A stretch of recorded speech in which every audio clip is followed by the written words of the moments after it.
نے اس کائنات کو بنایا، کائنات کو بنانے کے بعد پھر اللہ نے مخلوقات کو بنایا۔ مخلوقات میں سے سب سے اعلیٰ اشرف المخلوقات اللہ تبارک و تعالیٰ نے انسان کو بنایا،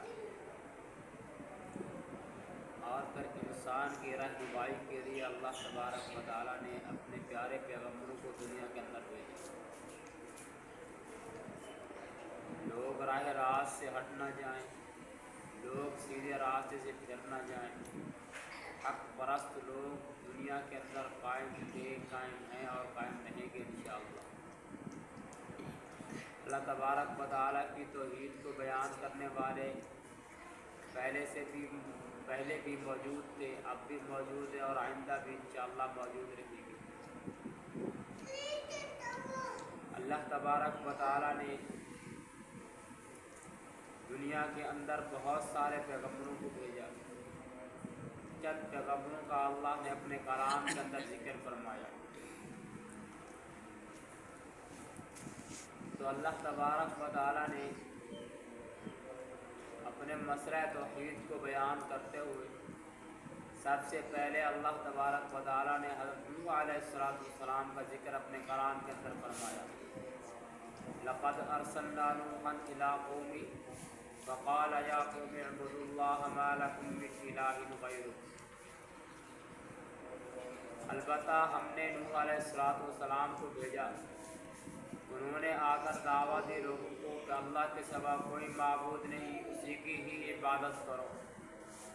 جب یہ قوم کے سامنے یہ بات آئی، چھڑانے کے لیے آیا ہے، یہ تو کہتے ہیں کہ صرف ایک الہ کی عبادت کرو۔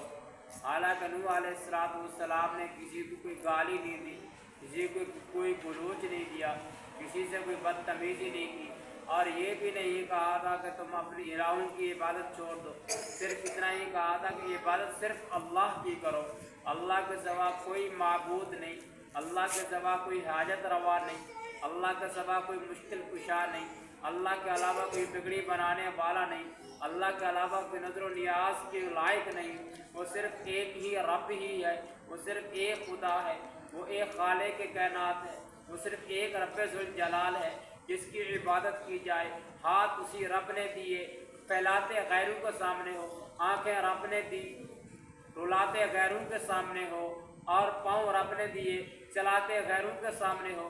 یہ کون سا انصاف ہے؟ پیشانی رب نے دی ہے، جھکاتے غیروں کے سامنے ہو۔ کبھی تم پتھروں کے سامنے جھک جاتے ہو، کبھی تم شجر کے سامنے جھک جاتے ہو، پھر بھی تم نام لیوا ہو توحید کے، اور تم کبھی قبروں کے سامنے جھک جاتے ہو، پھر نام لیوا ہو تم توحید کے۔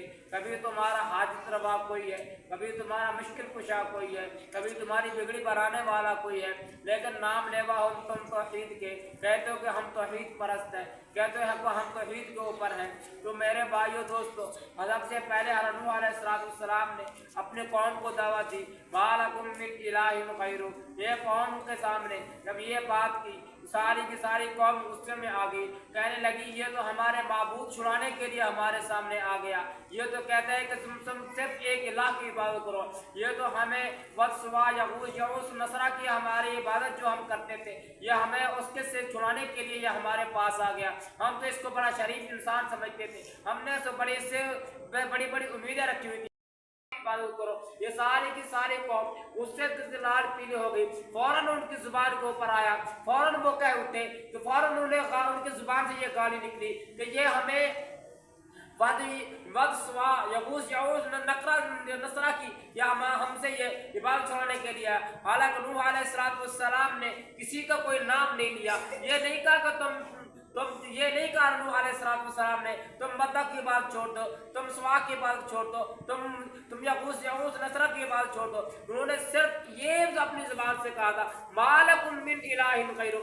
اللہ کا قرآن پکار اٹھا، اللہ کا قرآن کہتا ہے کہ تم صرف نوح علیہ السلام نے صرف اپنی زبان سے اتنے الفاظ کہے تھے کہ تم صرف رب العالمین کی عبادت کرو، جو دونوں جہانوں کا مالک ہے، جو تمہارا بھی مالک ہے، میرا بھی مالک ہے، جو پہلے کا بھی بھی مالک ہے، بعد کا بھی مالک ہے، جو قیامت کے دن کا بھی مالک ہے، جو پہلے بھی مالک تھا اب بھی مالک ہے، اور ہمیشہ ہی وہ زندہ تھا، زندہ ہے اور زندہ رہے گا۔ تو یہ دعوت نوح علیہ السلام نے اپنے قوم کو دی تھی۔ قوم کی زبان سے فوراً گالی گلوچ نکلا۔ کیوں نکلا؟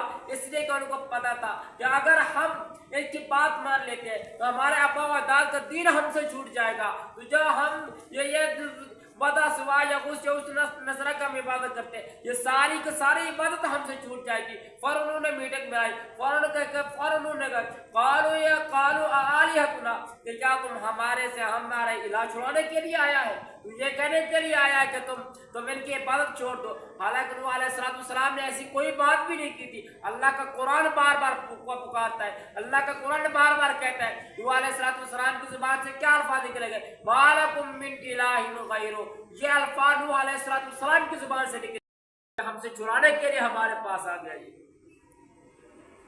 اور یہ تھے کون؟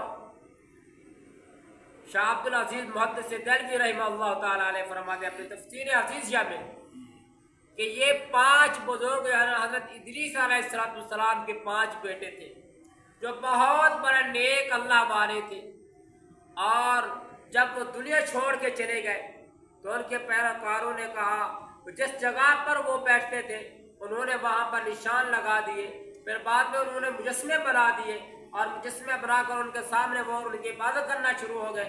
یہاں سے یہ روایت چلتی چلتی وہ سارے کے سارے انہیں 5 بتوں کے سامنے وہ بیٹھ گئے اور ان کی عبادت کرنا شروع ہو گئے تھے۔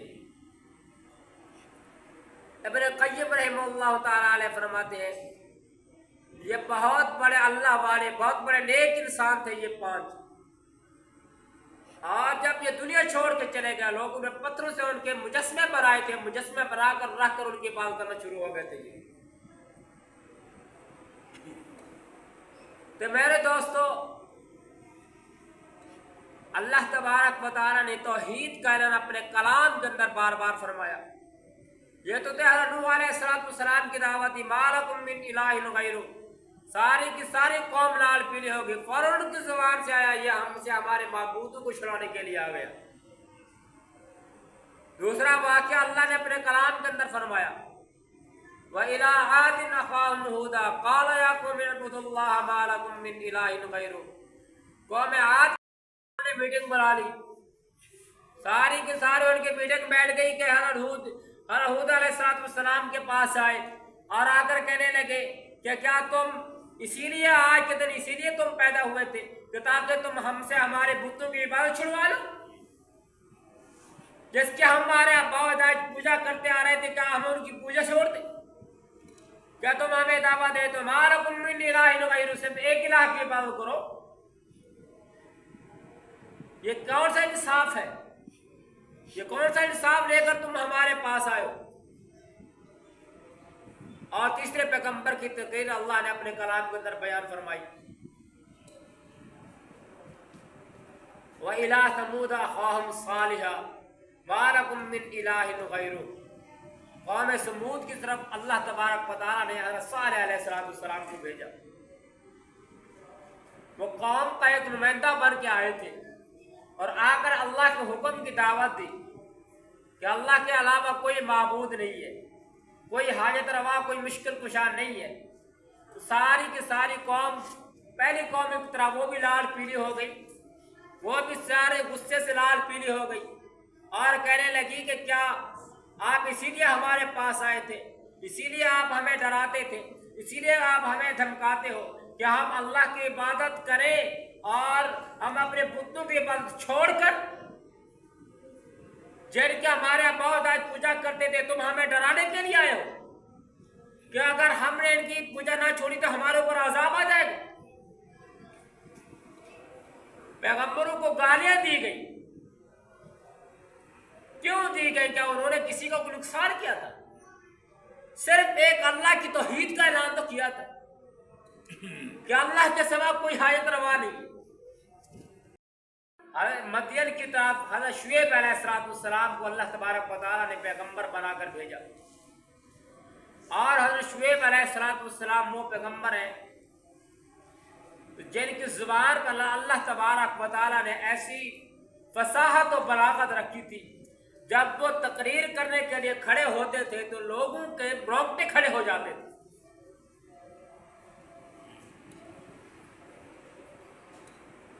بڑے عالمی خطیب شعیب علیہ السلام تھے. انہوں نے اپنی قوم کو دعوت دی، قوم نے ان کی نافرمانی کی. اسی طرح حضرت ابراہیم علیہ السلام نے اپنی قوم کو دعوت دی. انہوں نے قوم سے کہا، انہوں نے سب سے پہلے اپنے گھر سے توحید کا اعلان کیا تھا. اپنے باپ کو انہوں نے دعوت دی.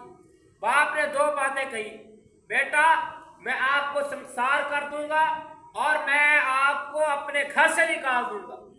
یہ پیغمبروں کو دھمکیاں دی جا رہی ہیں. اور حضرت ابراہیم علیہ السلام نے قوم کے سامنے جب یہ دعوت رکھی کہ اللہ کے سوا کوئی معبود نہیں، یہ تمہارے بت کسی کام کا نہیں ہے، کسی کی کوئی مشکل کشا، نہ یہ کسی کے مشکل کشا، نہ یہ کسی کے حاجت روا، نہ یہ کسی کی بگڑی بنانے والے، نہ یہ کسی کے نفع کے مالک، نہ یہ کسی کے نقصان کے مالک، نہ یہ بادلوں سے بارش برسانے والے، نہ یہ سورج نکالنے والے، نہ یہ چاند نکالنے والے. یہ تو کسی کا کوئی بھی کچھ بھی نہیں ہے. یہ تو صرف ایک مجسمہ ہے جو بنا ہوا ہے، پڑا ہوا ہے، اور حتیٰ کہ یہ اپنے جسم کی بھی حفاظت نہیں کر سکتے تو میں ان کی پوجا کرنے کے لیے بیٹھ گئے ہو. لیکن قوم کا جب دماغ خراب ہو جائے تو پھر ان کو پیغمبروں کی بات بھی سمجھ نہیں آتی. تو پھر انہوں نے کہا کہ یہ کون سی بات ابراہیم علیہ السلام ہم کریں گے. سب کو سب بیٹوں نے کہا کہ ابا جان، جس خدا کی آپ عبادت کرتے ہیں، جس کی آپ کے ابا عبادت کرتے ہیں اور جس کی آپ ہمارے دادا عبادت کرتے تھے. حضرت یعقوب علیہ السلام نے اپنے بیٹوں کو دعوت دی کہ میرے جانے کے بعد تم کس کی عبادت کرو گے. اور ان کی زبان سے پہلا جملہ نکلا کہ ابا جان، جس کی آپ عبادت کرتے ہیں، جس کی ہمارے دادا عبادت کرتے ہیں، جس کی ہمارے پردادا عبادت کرتے تھے. اسی طرح یعقوب علیہ السلام کی نسل سے اللہ نے پیغمبر بھی یوسف علیہ السلام کو، یا صاحب السجن ارباب متفرقون خیر ام اللہ الواحد القہار. حضرت یوسف علیہ السلام نے جیل کے ساتھیوں کو یہ دعوت دی اور ان کے سامنے قصہ یہ بیان نہیں کیا کہ میرے اوپر میرے بھائیوں نے یہ ظلم کیا تھا، مجھے کنویں کے اندر ڈالا تھا، مجھے وہاں سے کافرے کے اندر میں کافرے نے نکالا، پھر انہوں نے مجھے بیچ ڈالا، پھر میرے اوپر الزام تراشی ہوئی، میں جیل کے اندر آیا، کوئی قصہ نہیں سنایا. کہا کہ میرے ساتھیوں تم اللہ کی عبادت کرو، اللہ کے علاوہ کوئی حاجت روا نہیں، کوئی مشکل کشا نہیں. تو جب یہ قوم کے سامنے پیغمبر دعوت دے رہے اور آخر میں محمد الرسول اللہ صلی اللہ علیہ وآلہ وسلم تشریف لائے، فرعون کی چوٹی کے اوپر کھڑے ہو کر آپ نے اعلان فرمایا، یا ایھا الناس قولوا لا الہ الا اللہ تفلحون.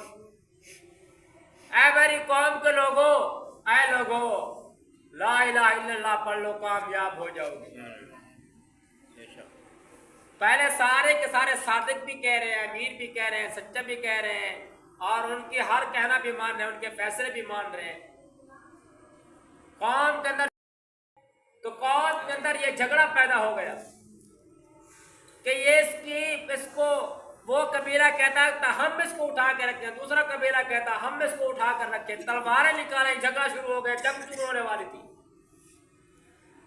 جناب رسول اللہ صلی اللہ علیہ وآلہ وسلم کی اس وقت عمر 35 سال تھی. ابھی اعلان نبوت نہیں ہوا تھا، اعلان نبوت سے 5 سال پہلے کا یہ واقعہ ہے. آپ علیہ السلام تشریف لائے تو ساری کی ساری قوم نے تلواریں نیچے رکھ دی، کہا کہ جو محمد فیصلہ کرے گا ہمیں منظور ہے. پہلے یہ باتیں مانی جا رہی ہیں. آپ علیہ السلام تشریف لائے اور اپنی چادر مبارک اتاری اور نیچے رکھ دی، کہا کہ اس کو نیچے بچھا دو اور میں پتھر کو اٹھا کر چادر کے اندر رکھتا ہوں، اور سارے کے سارے ہر قوم اور قبیلہ کا سردار چادر کا کونا پکڑے اور اس کو اپنی جگہ پر رکھ دے. یہ فیصلے مانے جا رہے ہیں آپ علیہ السلام کے.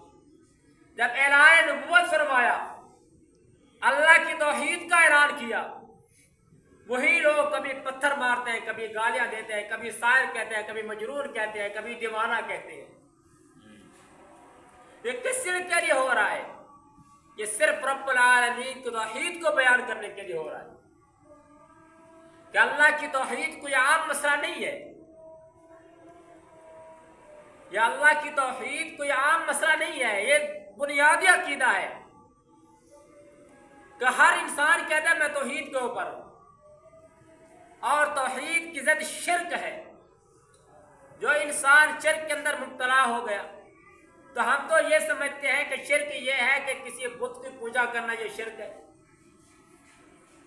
کسی بت کی پوجا کرنا شرک ہے، کسی درخت کی پوجا کرنا شرک ہے، چاند ستاروں کی پوجا کرنا شرک ہے، کسی کا کہنا یہ بھی شرک ہے، کسی کو مشکل کشا کہنا بھی شرک ہے. پیغمبر اسی چیز کی دعوت دینے کے لیے آئے تھے کہ یہ جو پیشانی اللہ نے بنائی ہے، یہ چہرہ اللہ نے ہمیں دیا ہے، یہ اسی رب کے سامنے جھکنا چاہیے، کسی غیر کے سامنے نہیں جھکنا چاہیے. ایک بزرگ تھے، وہ کسی کے سامنے جھکتے نہیں تھے، تو بادشاہ نے کہا اس کو میں اپنے سامنے جھکاؤں گا. تو بادشاہ نے اس کی دعوت کی اور جس کوٹلی کے اندر بادشاہ بیٹھا ہوا تھا اس کا دروازہ جو تھا اس نے نیچے کر دیا کہ یہ آئے گا دروازہ کراس کرے گا تو نیچے سے جھک جائے گا، مجھے سجدہ ہو جائے گا. تو جب وہ بزرگ کو پتا چلا تو جب وہ دروازے کے سامنے آئے پہلے بیٹھ گئے، پہلے پاؤں داخل کیے، پھر اندر جا کے کھڑے ہو گئے. کہا کہ میں کسی کے غیر کے سامنے نہیں جھکتا، میری پیشانی اللہ نے بنائی، جھکنے کا حکم اللہ نے دیا، اسی کے سامنے جھکوں گا.